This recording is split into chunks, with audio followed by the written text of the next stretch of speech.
My mom forced me to sit with the kids, tossed me a plastic fork, and tried to trap me with a $3,600 bill.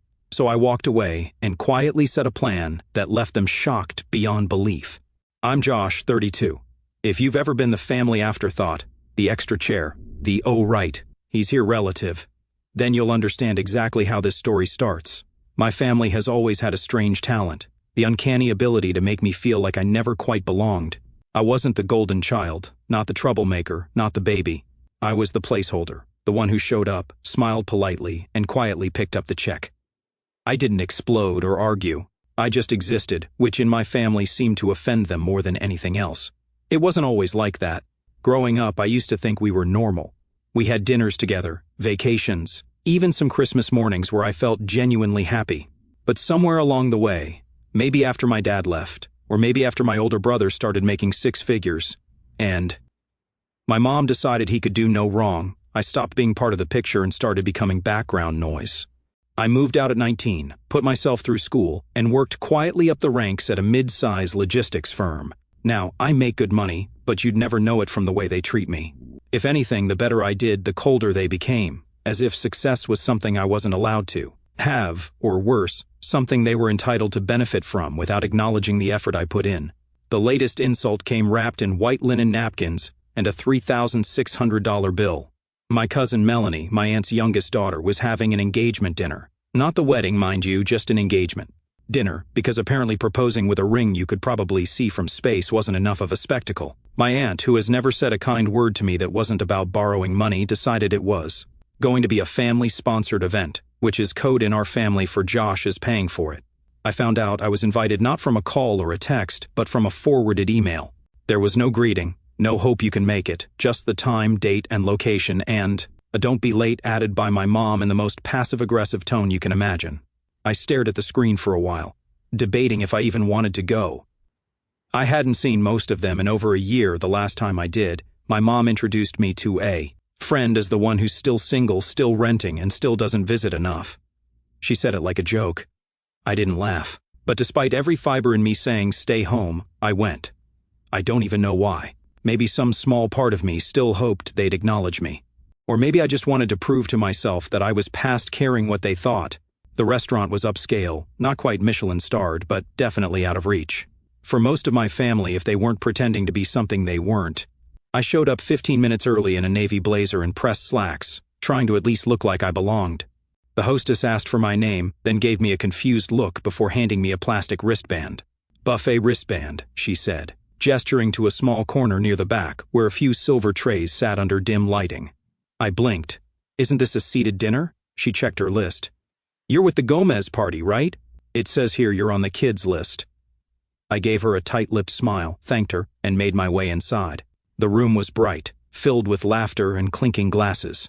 Long tables were set up in a U-shape around a flower-adorned centerpiece where Melanie and her fiancé were taking photos. At the head of the U was the grown-up table, reserved for the so-called inner circle, my mom, my aunt, my brother, his wife, a few extended cousins, all seated, all sipping champagne.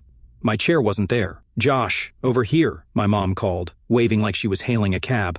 She gestured toward a fold-out table with uneven legs in the back, surrounded by teenagers and younger cousins. "You can sit with the kids. Grown-ups are at that table," she snapped, tossing me a plastic fork still wrapped in a thin napkin. I stared at it. My aunt, Aunt Linda, the one who still owes me $2,000 from 2019, burst into laughter. "Just be glad we let you come this time," she said, her eyes twinkling with mockery.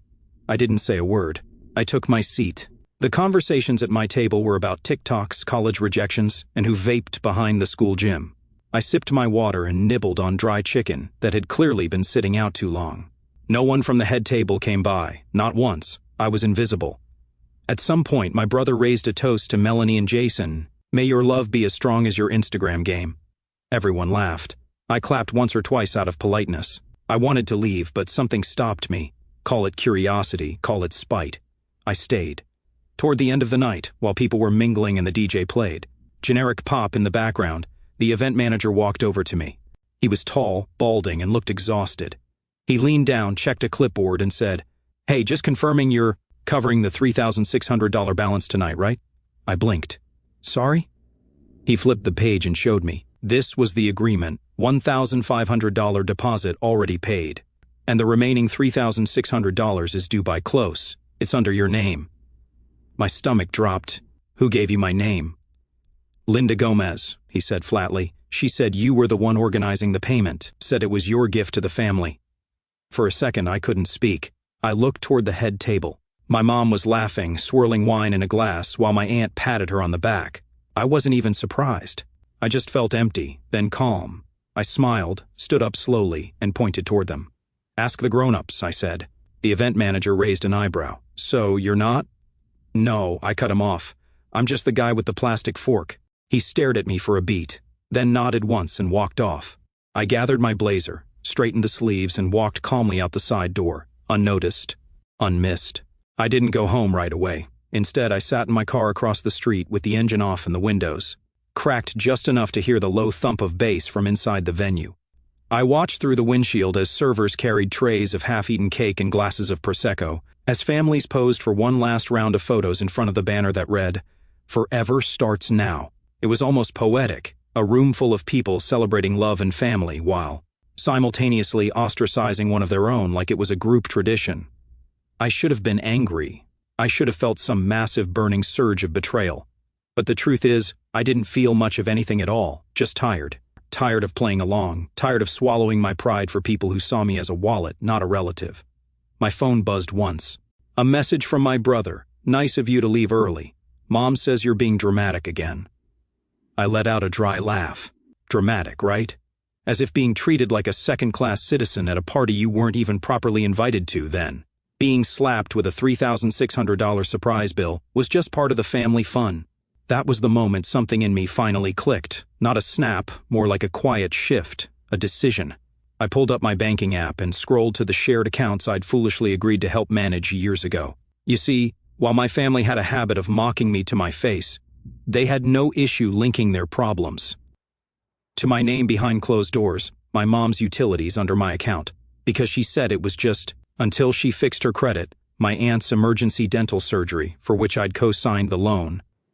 My brother's second honeymoon after blowing the budget on VIP upgrades, charged to my credit card. They always said they'd pay me back. They never did. So I froze them. Not out of spite, out of clarity. I went one by one. Electric, gas, cable, mobile phones. All the accounts I was quietly paying for because family helps family. I turned them off, canceled them, removed my name, and in the cases where I could, scheduled official account closures. Then I opened a new bank account under a different branch and began transferring my funds out, every single dollar gone from anything they could access. Then came the part that felt just right. I called the event venue. A polite woman named Clarissa answered. I told her I'd been listed as the payer for a dinner I never agreed to host. I asked if there was a signed document under my name. There wasn't. Ma'am, I said calmly, I never authorized that charge. I won't be paying it. And if my name is used again without consent, I'll be getting my lawyer involved. Clarissa stammered, apologized, and said she'd take it up with the woman who made the booking. I thanked her, hung up, and finally drove home. The fallout started the next morning. At 7:12 a.m., my phone buzzed. A group text, Josh, the venue says the payment bounced. What's going on? At 7:29 a.m., my mom sent a separate message. Why are the lights not working? Did something happen with the electric bill? At 7:34 a.m., Aunt Linda, I'm being told my credit is frozen because of you. This is completely unfair. By 8:15 a.m., I had 27 unread messages, 3 voicemails, and 2 missed calls from my brother. But the real panic set in when Melanie, the bride-to-be, called me directly. I almost didn't answer, but curiosity won. Josh, her voice was already tight, as if holding back tears. I'm so sorry about how you were treated. I didn't know they put your name down for the bill. It's just, the venue won't release the photos until we settle, and they say your name's on the account. Could you maybe just cover it and we'll sort it out later? I paused. I sat at a fold-out table. Mel, I said, my tone flat, with a plastic fork. You posted 100 photos, and I wasn't in one. Why would I cover it? She sputtered. I didn't mean to exclude you. I swear it was my mom and Aunt Linda. Ask the grown-ups, I said, and hung up. That night, my phone blew up again, this time with a different tone. My mom started with guilt. I raised you better than this. Don't punish everyone for one silly misunderstanding. Then came my brother. You're overreacting. They're old, they joke around, don't ruin the family over this. But then Aunt Linda escalated. If you don't fix this, I'm telling people you committed fraud on my accounts. That was the final straw.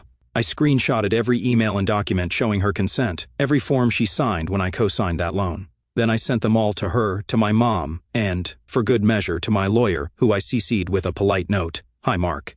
Just making sure you're aware of the threats being made toward me in relation to shared financial accounts. Silence. For 2 days. Not a single word. Then the apology texts trickled in. Weak ones. Conditional ones. Sorry if you felt excluded. We didn't mean to make you uncomfortable. Let's just talk this out. But the best message, the one that truly made me sit back and smile, came from Clarissa, the event manager. She forwarded an email from my aunt, frantically asking to put the remaining $3,600 on her own card. It bounced 3 times.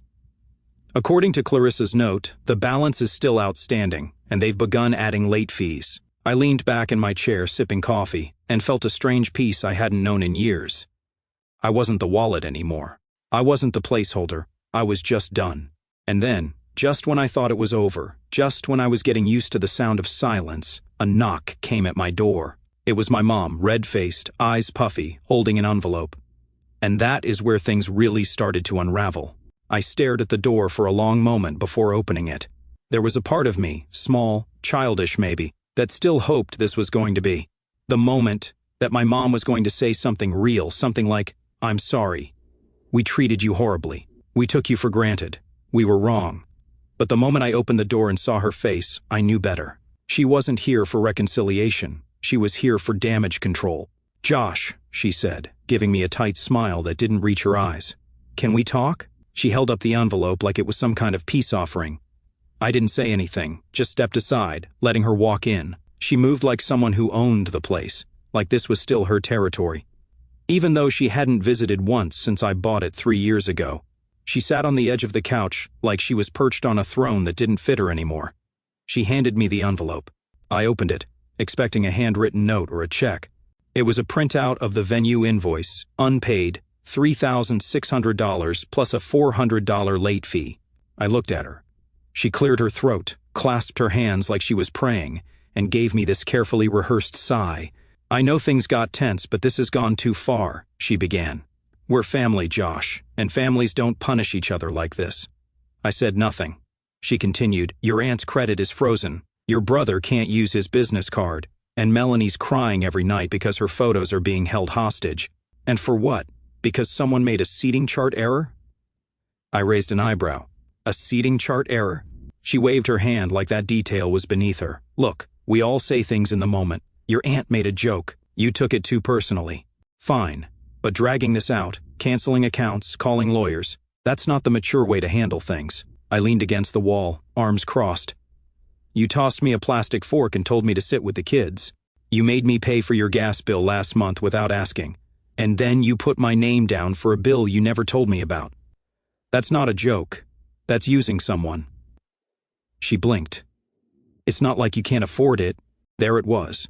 That sentence, that thing they always fall back on, the justification. He has money, he doesn't have a wife or kids, he's fine, so let's take more. "You didn't even ask," I said quietly. "You just assumed I'd cover it like always." She sighed again, standing now, trying to shift the dynamic. "I know we haven't always made you feel included, but you make it hard, Josh. You isolate yourself, you don't come to things, you never open up. Maybe if you tried harder, we wouldn't have these issues. Tried harder." I wanted to laugh. I wanted to scream. I'd spent years trying, showing up to events I wasn't welcome at, sending birthday gifts that got no thank yous, paying bills that no one remembered. And here she was, turning it back on me like I hadn't done enough. Instead, I just looked her in the eye and asked, "If I had said no to the bill before the dinner, would you have uninvited me?" She didn't answer. Her silence was all I needed. She tried to pivot. "Look, I don't have the money to pay this, and neither does your aunt. The venue's threatening legal action. You want Melanie to start her marriage in debt?" I tilted my head. "So, you do want me to pay it?" "No," she said too quickly. "I'm just asking you to help, to do the right thing." I stepped forward, took the invoice and slowly ripped it in half, not out of anger, deliberately, slowly, a controlled break. Her mouth fell open. "Josh, I'm not your wallet," I said, my voice low but steady. I'm not your safety net. I'm not your scapegoat. I'm your son. But I don't think you've seen me that way in years, she scoffed. So what? You're cutting us all off over a party? I shook my head. Not over a party. Over a pattern I'm finally done participating in. She stood frozen for a moment. Then, like she couldn't handle being on the back foot, she reached for the classic script, the one she used when I was a teenager and didn't want to lend her my paycheck for groceries she never bought. You think you're so perfect, huh? You think money makes you better than the rest of us? You're just bitter. You've always been bitter. I nodded. Maybe, but I'm not broke, and I'm not begging my son to fix a mess I created. That one landed. She stepped back like she'd been slapped, blinking too fast. Get out, Mom. She opened her mouth again, probably to say something sharp, something designed to cut, but saw the look in my eyes and stopped. She left without another word. That was 3 days ago. Since then, the silence has been deafening. No group chats, no late-night passive-aggressive messages, just stillness. I haven't heard from my brother or my aunt or Melanie. I imagine they're scrambling to figure out how to pay the bill. Or maybe they're too embarrassed. Maybe, just maybe, they're finally starting to understand that I'm not their backup plan.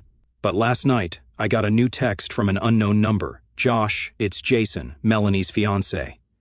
I think we need to talk. I didn't know half the stuff they did to you. Please meet me. That threw me, because Jason was never really in the mix. He always seemed quiet, just going with the flow. If he's reaching out to me, something's changed, something big. And if I know anything about my family, they're not going down without a scene. I debated for a long time whether or not to respond to Jason's message. Part of me felt like it wasn't worth it, that whatever he had to say would just be more of the same. Excuses, deflections, half apologies. But another part of me, the one that remembered all the years I sat through birthdays alone at the kids' table and paid bills behind the scenes like a ghost accountant, wanted to hear it, maybe not for closure but for confirmation. I needed to see with my own eyes whether there was anyone left in that tangled mess of a family tree who still had a shred of decency. So I told him to meet me at a local coffee shop. Neutral ground, public, no drama. Or so I hoped. He showed up exactly on time, dressed in a clean button-down and jeans. He looked nervous, which surprised me. Jason had always seemed laid back, almost detached from the rest of the family circus. He was one of those people you didn't notice until he spoke. And even then, you weren't sure he had anything to say. But as soon as he sat down, I could tell something was different. His shoulders were tense. His hands clenched the coffee cup like it was anchoring him. Thanks for meeting me, he said quietly. I nodded, waiting. He looked around like he wanted to be absolutely sure no one else could hear, then leaned in slightly. I just need to say something. I didn't know, like I truly didn't know what they were doing to you until recently. I said nothing, letting him keep going. When Melanie first told me about the engagement party, I thought your name was on the invoice because you offered. She told me you were covering it as a surprise gift. That's what your mom and Linda said too. I didn't question it. He shook his head. But after the party, when everything blew up and I saw how upset Melanie was, I started looking through the emails. I saw the invoice changes, the name edits, the part where your aunt forwarded your contact info to the venue without your permission. My expression didn't change, but something in my chest tightened. I already suspected it, but hearing it confirmed, that they deliberately changed the invoice to put it under my name, still made me feel like I'd been punched in the gut. Jason looked genuinely ashamed. I confronted Melanie. She broke down crying, said she didn't want to ask you to pay, but her mom told her, you wouldn't mind, that you had money and this was your way of being included. Melanie tried to believe it, but when she saw you sitting in the back, she knew. She still didn't do anything, I said flatly. I know, he whispered. She regrets it. But the worst part, after you walked out, they all started laughing, like it was some prank you didn't take well. Your mom said you always made things about you. Your aunt called you Mr. Credit Score. I felt my jaw clench. Jason noticed. That's when I realized I don't want to marry into this. That caught me off guard. What do you mean? I called off the engagement yesterday, he said, eyes down. Melanie's devastated. But I told her if she couldn't see what was wrong until it exploded, and if she was okay with treating people like that, then we had bigger problems than a party. I leaned back in my chair, absorbing it. I didn't expect him to go that far. She said she was raised to think money meant love, he said bitterly. That whoever paid cared, and if you didn't pay, you didn't care enough. And I told her that's the most backwards thing I've ever heard. He paused. I'm not here to ask you for anything, Josh. I just wanted to say I'm sorry and that I saw it, all of it. You're not crazy. You weren't being dramatic. You were being used. I exhaled slowly. For the first time in a while, I felt something loosen in my chest, like I'd been carrying around this invisible weight, and someone finally acknowledged it existed. "Thank you," I said simply. We didn't talk much after that. He left quietly, and I never saw him again. But word travels fast in our family, especially when someone does something scandalous like canceling a wedding that's already been posted about on social media for 6 months. The texts came back in waves. "My mom, are you happy now? You ruined Melanie's life. You embarrassed us. My brother, you seriously need help. No wonder you're alone. Aunt Linda, you'll regret this. One day you'll need family, and we won't be there." To each of them, I replied the same thing. Good. I blocked them all after that. I didn't feel guilty. I didn't feel conflicted. I just felt done, like a door had closed, and I didn't have to keep knocking, hoping someone on the other side would finally let me in. In the weeks that followed, I went through every remaining tie. I sold the car I'd co-signed with my brother. I closed the emergency credit line my mom had access to. I even canceled the joint Spotify account they were all piggybacking on, because, honestly, if you're going to cut someone out of your life, cut all the strings. And something amazing happened. My life got quiet. No more guilt-tripping phone calls. No more vague invitations that came with unspoken price tags. Just peace. Real peace. I spent more time with friends. Real friends. The kind who asked how you were without needing something. I picked up an old hobby again. Photography. I started hiking on weekends. Learned to cook something other than pasta and eggs. I even began volunteering once a week at a local shelter, helping with logistics and donation drives. It felt good to do things for people who appreciated it, not expected it. And then one Sunday morning, I got a letter in the mail. No return address, but the handwriting was familiar. It was from my grandma, the only one in the family who had always treated me with dignity, who lived in a small town 2 hours away and hadn't made it to the party due to health reasons. The letter was short, Josh. Heard about the party. Heard what you did. Good. You deserved better than them. Always have. Come visit me. I made your favorite cookies. Love, Grandma. I laughed right there at the mailbox as the wind whipped the edges of the paper. And that night, I drove to her house with a smile on my face and a full tank of gas paid for with my own money for once, just for me. No plastic forks, no. Kids' tables. No bill at the end. Just a chair waiting by the fire next to someone who always knew my worth, even when the rest of them pretended not to. I wasn't the placeholder anymore. I was finally free.